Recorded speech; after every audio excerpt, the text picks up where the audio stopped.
sa pormahan natin, Chris, sa Balacan. Alam mo naman, Kyle mo, pag ganitong mga araw, alam mo na yung lakad ko, dun sa dulo nun, biglang liko. Alam mo na yun. Biglang liko? Oo. Siyempre, ganun tayo eh. Ganda ng Rolex natin Siyempre. Ikaw na sikwat yan. Ano sikwat? Kung naman, Kyle mo lagi na lang may, pag may suot akong bago, sinikwat. Bili ko to. Magkano mo nabili yan? 10,000. 10,000 Rolex? Oo, 10,000. Bakit?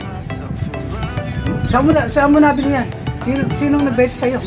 Ganito kasi yan, Kyle. May dumaan ditong mama. Nagmamadali, pawis na pawis. Talo daw sa sabong, gusto makabawi.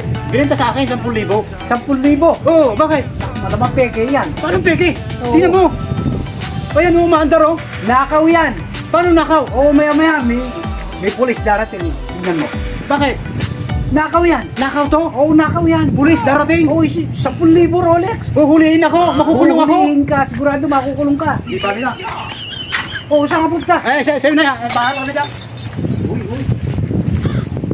Rolex mo nga. Akin na to. Totoo pala yun eh.